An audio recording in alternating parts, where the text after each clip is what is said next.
Welcome back to our next episode on Category, where we are continuing with our UNEB solutions for 2024 Biology Theory Paper 553/1.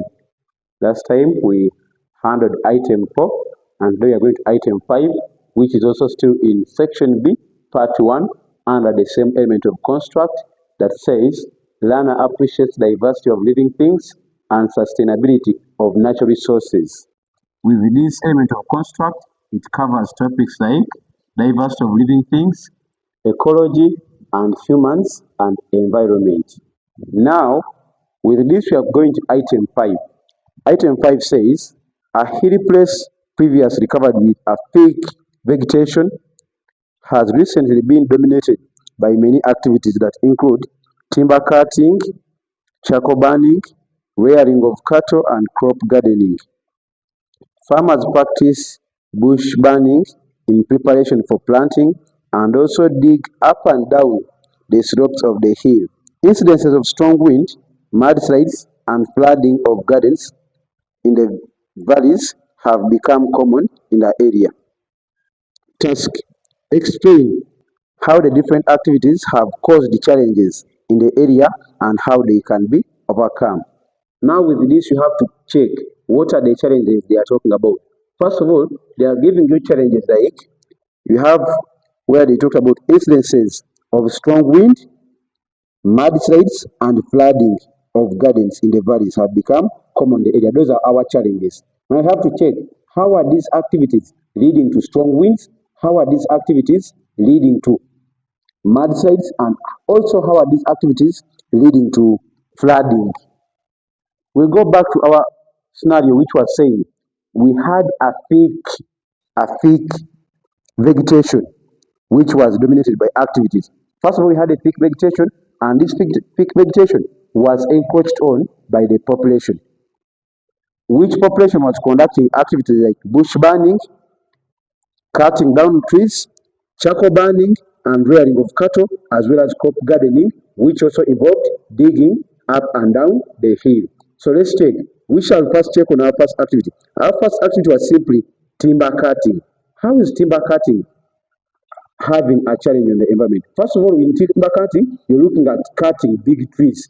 And we all know that trees act as windbreakers. So once you cut these trees, you will no longer have windbreakers. In the end of it, you're going to end up experiencing strong winds.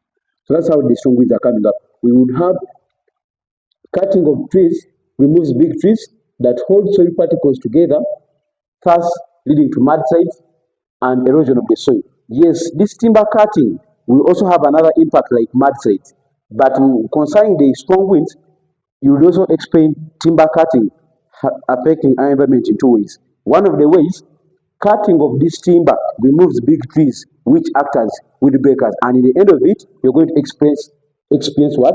Strong winds in the environment. So we'll phrase it in a better way. Timber cutting removes big trees, therefore removing windbreakers, and the end of it ending up with strong wind in the environment. You would also have this one as cutting of these trees removes trees that hold soil particles together, thus mudslides or erosion of the soil. How is that coming up? We all know those big trees have roots that hold soil particles together. Once you cut these trees, you no longer have those big roots holding the soil particles together, and in the end of it, you're going to end up with your soil particles being left loosened. They loosen, and the end they can easily be carried away by fast running water. Also, we could also end up with mudslides. Let's take, for instance, the members living in Bududa. That is a hilly area or mountainous area, and these guys carry out a lot of activities concerning agriculture. In the end of it, you find that once these guys are cutting any trees on the hill slope, they are leaving these soil particles loose, and they could easily end up with mudslides or landslides. Then we would also look at cattle rearing. How would cattle rearing be a problem? Cattle rearing, first of all, these animals are eating up the vegetation cover, and eating up the vegetation cover, in one of the ways they are going to leave the soil or the land bare. Leaving the land bare will result into soil erosion, and washing away of this top fertile soil. In the end of it, you find that this land is going to also become loose. Yes, Removing the vegetation cover leaves the land bare, and the end of it also the soil particles become loose and they can easily be carried away by fast running water. Also, if you look at these cattle tend to overstep on the soil. And overstepping on the soil, they make the soil particles compact. They become so compact together, affecting water drainage, which will affect infiltration of water into the soil.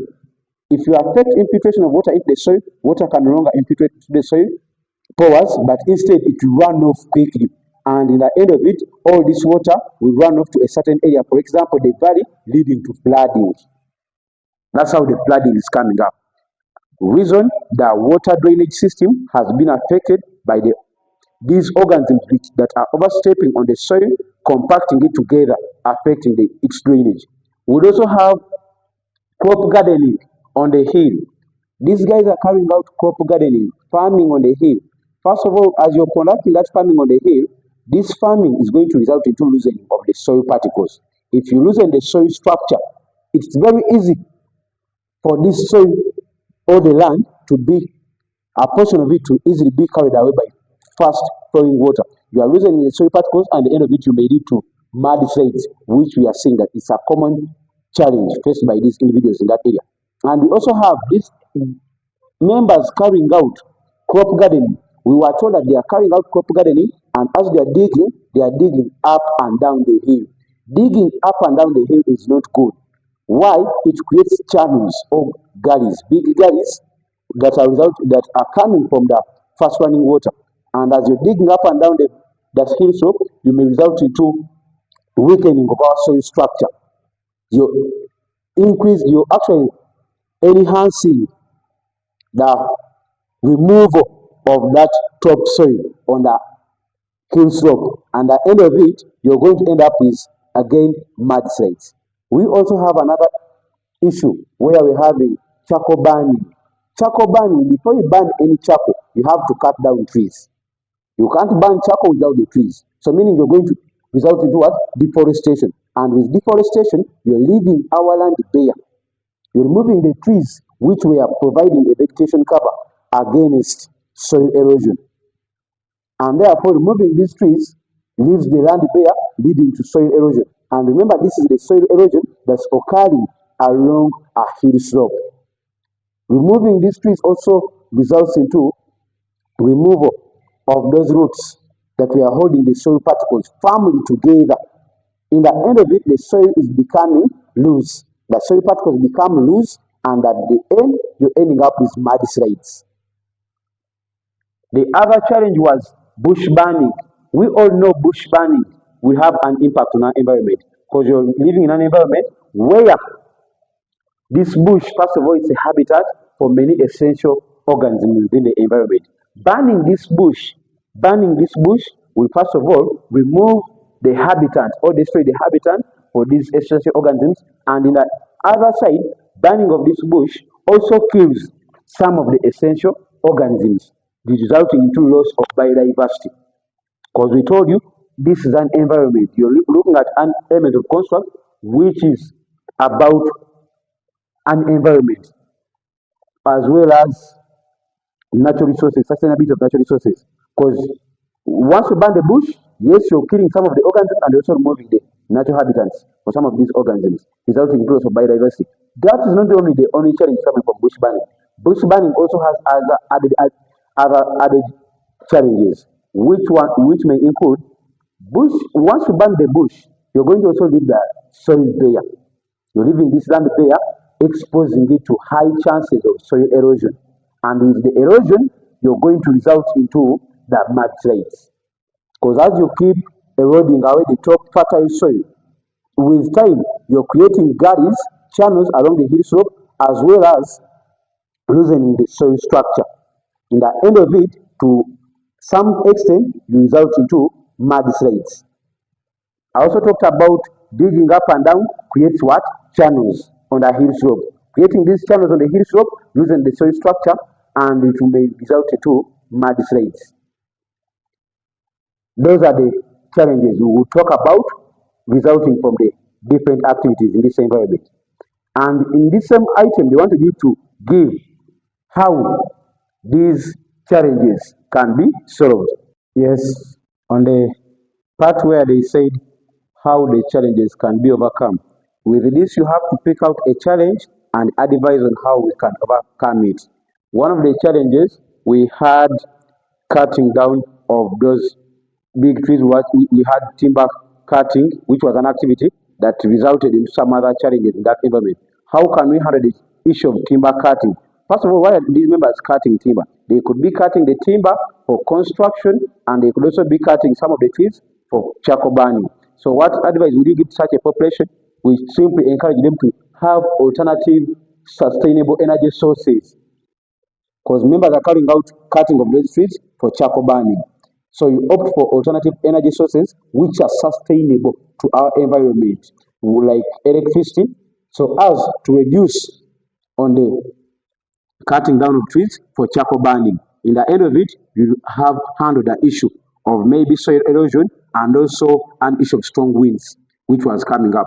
Because once you opt for other forms of energy like electricity, you no longer be cutting out trees. Once you opt for other sources of building materials like maybe bricks and other things, you no longer be cutting out trees for construction. But instead, we shall remain with the trees and hope to solve the challenge we had of the strong winds. Then we would also have ensure proper farming methods. Proper farming methods, because we had these individuals carrying out digging up and down of the hill. With that, you would just encourage them to use proper farming methods like terracing, contour plowing. We also have agroforestry. Instead of cutting down the whole thick forest just to provide yourself with land for farming, you just cut down a few where you provide spaces for carrying out your agriculture alongside the growth of other trees, which we call agroforestry. So that you don't cut down the whole forest again just for you to create land for farming. In doing so, you're trying to avoid the issue of this erosion, because we had erosion happening on that hillside or the hill slope because of clearing the whole vegetation. But if we opt for better farming practices like terracing and contour plowing, as well as agroforestry, we are reducing the issue of soil erosion and also avoiding flooding. You all know how flooding came about, overstepping on the land by the animals, which led to poor water drainage. And would also reduce the issue of mudslides, because with agroforestry, there are still roots which are able to hold the soil particles together, reducing on the impact of mudslides. We would also have enforced strict laws against charcoal burning and timber cutting to preserve the vegetation. Yes, sometimes if members cut down those trees, they carry out charcoal burning because they have not yet been subjected to strict laws. Why? The strict laws are existing. Yes, the NEMA and other environmental organizations are always there providing those strict laws, but they are not enforcing them to some points. So we talk about enforce strict laws against these activities that affect our environment. Sometimes members say set strict laws, but it's not always about setting strict laws, because sometimes those strict laws are already existing, but they are not just enforced. So encourage enforcement of strict laws against charcoal burning and timber cutting to preserve our vegetation.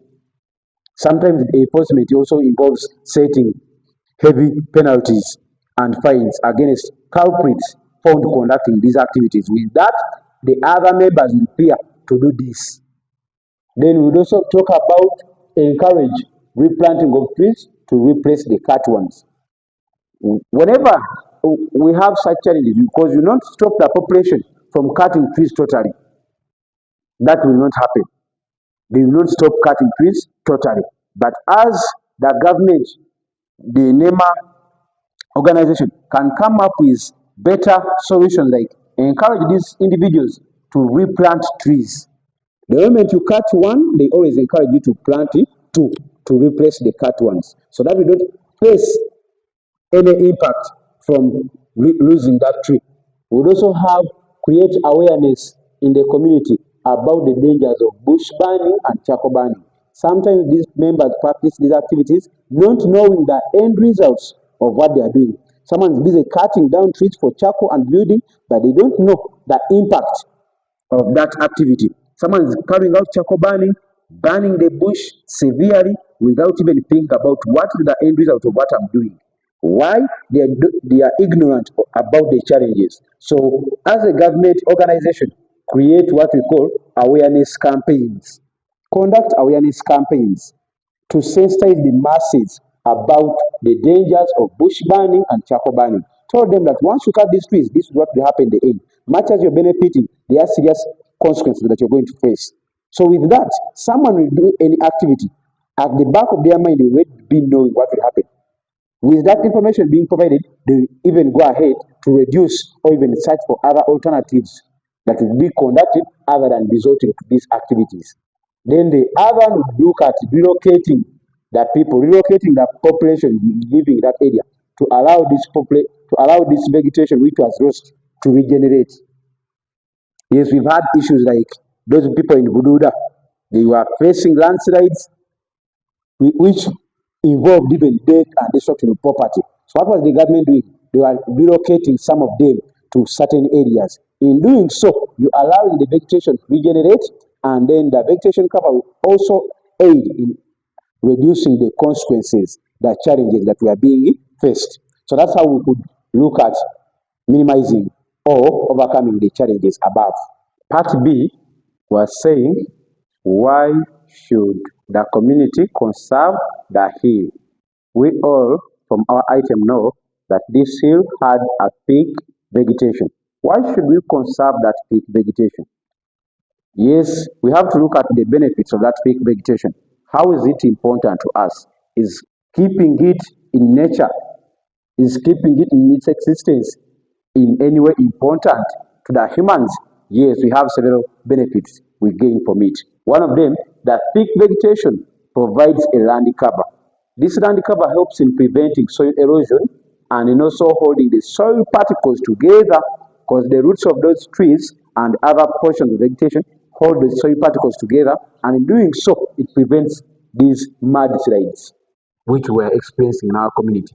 We also have the vegetation cover is a habitat for so many essential living organisms. I told you we have those living organisms which are essential in our community.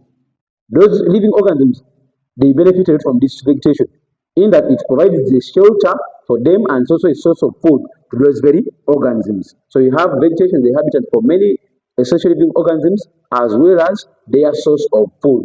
And in doing so, it helps in maintaining biodiversity.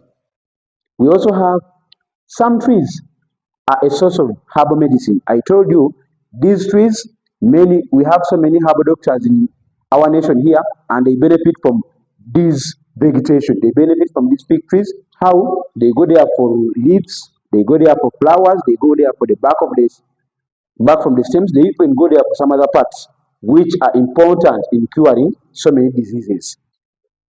We also have the vegetation absorbs carbon dioxide from the atmosphere. This vegetation absorbs carbon dioxide from the atmosphere for its photosynthesis, and in doing so, it's helping in mitigating climate change. How is that coming up?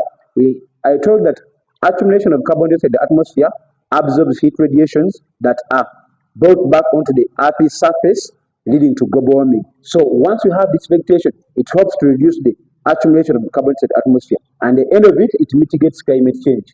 We also have vegetation helps in rainfall formation. We all understand that this vegetation keeps on undergoing what we call transpiration. From that transpiration, water is raised to the atmosphere in form of water vapor, and once it reaches low temperatures, that water condenses, forming the rainfall, which comes back in form of precipitation. And then we have vegetation contains edible fruits, leaves, stems, and roots for man, thus a source of food.